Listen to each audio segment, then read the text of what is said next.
What inspired you to start this financial market focused business? See, first of all, thank you for this opportunity. Talking about financial markets, as we all know that it's been one of the most highest volatile industry across the globe.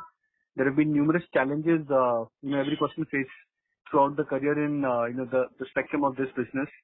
But the other side of the coin is that this is also one of the most highest rewarding industry as well. There are no barriers on the upside. If you scan through the history, there have been many industries which have gone through periods of consolidation, periods of strong uptrend, but there have been periods of revivals and failures as well. The more evergreen pasture which has been for one industry has been financial services. So that is one reason for venturing into this field. Now, starting off into the reason why I believe financial industry or as a venture which I started out in this industry, I think the reason behind that is the passion which I have for financial markets. There are two very important pointers which I think everyone has to look out for when you're looking to sort of invest or build your career over here or business as such. One of them is skill set. Of course, you need to have the right set of skills which needs to match. But the other and most important skill which is required is the mindset. So I think in terms of an inspiration, I think it was about the passion which I have for financial markets, the passion which I have for going through the biggest of the biggest challenges, which is making money from money.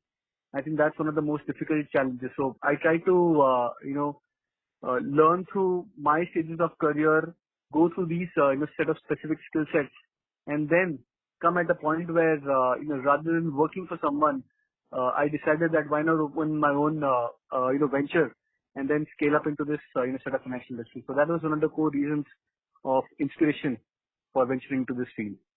What services you are providing to your client?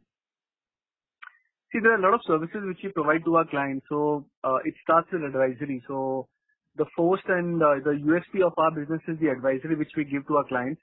By advisory, what we mean is, for anyone who's looking to ride through the market trend, so whether it's investing their hard-earned money, institutional clients, HNI, ultra HNI clients, as well as retail clients. So we have a lot of product offerings, variety of baskets in this, focused advisory business for financial markets.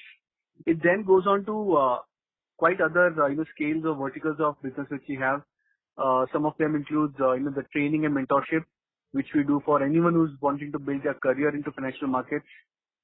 Portfolio management, which I think is a most essential bloodline of financial industry. So for anyone who's looking to invest their money or, go through those short-term, long-term investments, we provide a bouquet of products through our portfolio management services.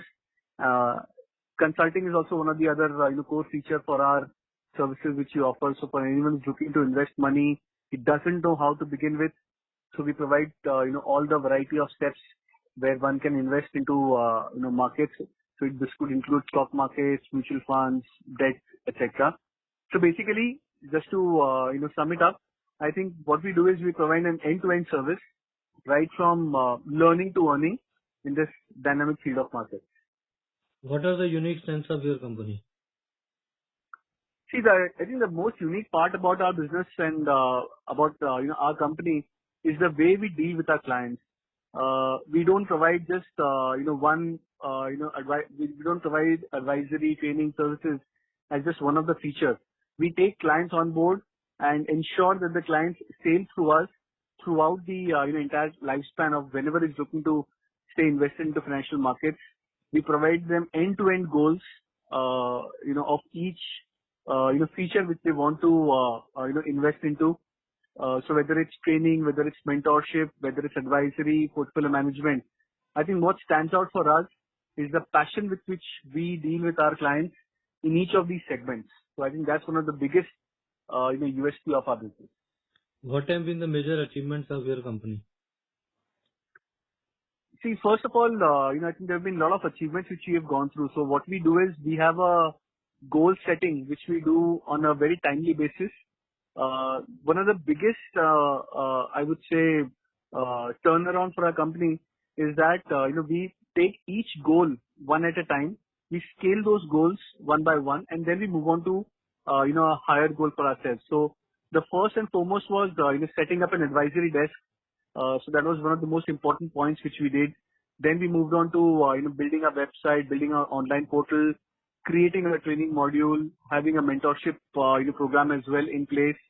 Then moving on to another bigger achievement, which is on the portfolio management side, which is again a very complex field to really cater to.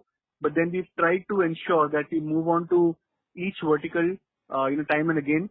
And once we have matured into finding a solution to each vertical, we then move on to the next vertical, trying venturing into those particular areas, and then moving on to achieving the goals there. So it's not just one of the achievements, one achievement which has happened in the time span of our venture, but it's gone through across a lot of other verticals. So right from training, mentoring, advisory, portfolio management, consulting. The next opportunity which we have, just to answer that as well, is we are looking out to venture into fund management. That's going to be a next level of achievement. So once we scale to that level as well, then we will be a full-fledged, not just from a boutique financial market services firm, but it will be something which we can offer everything on a platter to our clients. How much strong is your brand? See, our brand is pretty strong. In fact, we've been regarded as one of the best in the industries by many of the news channels and such. So, for example, I appear on one of the India's leading business channel every day. That's ET Now. I'm a regular feature. I'm a panelist in many of their shows on a daily basis. So that itself gives us a catapult to our brand. The other focus is that we've, as I said, that we've gone through time-based goal management for each of our verticals, each of our tasks which we do. So in terms of a brand, brand is always built reasonably well, is well known reasonably when you have the audience or the clients who are very happy. So in that regard, we can say that yes, we've established a very good brand amongst our audience, amongst our clients. And the best way to judge is that if the client sticks with you throughout all the offerings which you cater to them, that itself tells you that the inherent strength of a brand is pretty strong. How do you look at the opportunities for growth? Sorry, come again? How do you look at the opportunities for growth? Percentage for growth. Opportunities for growth. No, I didn't get your question. Growth opportunities.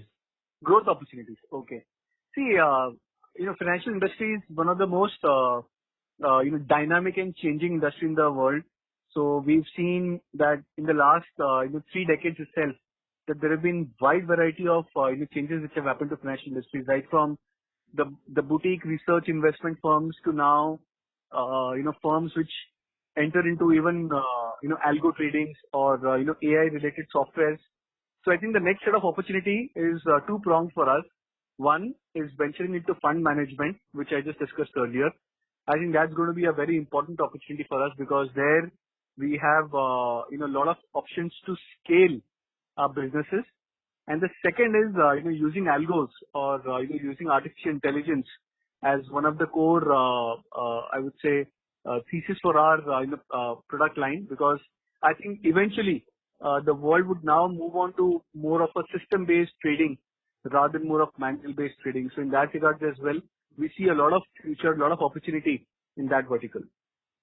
What would you like to highlight about your team? See, I think one of the most important point, for our team, is that all of us who work for, who work in a venture are the ones who are driven by extreme amount of passion and dedication. This is an industry, this is a sector which goes through dynamic trends on the upside and downside. Look at the last, I think, 2 months itself. They have been one of the most lethal last 2 months one has ever seen in, I think, the last century. So, as Warren Buffett said in one of his interviews, that it took him 89 years to see something like this or experience something like this, a big correction in the markets. Itself tells you that, this is an industry which requires highest amount of passion. It requires highest amount of dedication. So I think in terms of the quality of our team, we have individuals who are young, who are raring to go, who have, a lot of potential two most important points which are highlighted at the start of our discussion is that not just having a skill set, which I think is important. So I think the other most important point, which is the highlight of our team, is having the right set of mindset. So I think that's going to be the most important highlight for us. Our team. So when we interview our team members or get people on board, we ensure that these are the two right amount of qualities every individual has. One is in terms of skill set, and the other is in terms of mindset, because that's where a maturity of a person is gauged, and whether he can rise to the rigors of the market or not. Who are your blue chip clients? See, we have a lot of clients. We have a lot of institutional clients, right from broking firms, fund managers as well. We cater to variety of segments, as I mentioned earlier. Many ultra HNI clients, HNI clients as well have been, one of, our distinguished features for our clients. The third and the most important vertical, which is more mass appeal, is where we have retail clients as well, which are, also, part of our clientele list. So we go through all those three key levels of pyramids, right from the institutional clients, which forms, they're very few in numbers, but they give almost 80% revenue to our businesses. Right from there to the ultra HNI clients, the HNI clients, and then the retail or the individual clients. What is the secret of your company's success? See, as I said, the secret of our success is two-pronged. One is in terms of the offerings which we have. So just to give you a very simple understanding, that in the field of financial services, there are many people who go for training, many people who go for mentorship, but there are very few who have taken the challenge of coming out to be one of the best advisory firms. So I think the secret for our venture is the kind of offering which we do, is the kind of relationship which we've built with our clients. I think that's going to be most important, because if you understand the needs of the client, every client is different, every person is different, every individual's goals are different than everyone else's. So if you try and understand the macro goals for each of the clients and then cater to them, I think that itself establishes the success recipe for a venture. So I think that's been the core thesis for us in this particular venture. How do you foresee the future? So I think, as I said earlier, I think it's going to be two-pronged. One of them is that, the industry would go into a more of a, mature dynamic phase with the recent, COVID issue. I think, the markets would go into a second phase of, I would say, revival or a revolution. Financial markets would, I'm pretty sure, would go through more of a, revival phase. There will be periods of corrections, but then I think over the next, 1 year, 2 years, there is a chance that, we may go through a big cycle of turnaround across the globe. What's very important for our markets and what we foresee is that, earlier that this was more of a global driven, equity market, which, we used to go through. But I think the demand from India as well, domestically, has increased significantly. So there are a lot many individuals, entities who are now interested into investing into stock markets, equity markets, having to have futures, a side income, whatever you call, it may be. So I think in that regard, there is a lot of scope which is there for, our venture and anyone who's looking to build a business in financial markets. Any other important point you may like to share? See, I think, to sum it up, one of the most important feature which I think anyone has to do whenever you're looking to build a career or build a venture is, having the right set of products, because generally what happens is when most of the individuals, when they start into this entrepreneurship mode, they start up with, one thesis that you have to be master of one. But, what I believe, and in my venture over the last, I think, 15 years of the markets, is that you have to be two-pronged. You have to be jack of all. You have to understand the nuances of all business verticals across the financial markets. Everything is interlinked in the market. So that's going to be one important feature which one has to look out for. So rather than focusing all your energy into one particular basket, I think it's important to understand all the key verticals of financial markets. But the second and most important point is that once you be jack of all, you have to establish your one USP. So from jack of all to being master of one, I think both these qualities are very essential for anyone who's looking to build either his career or a venture into financial markets.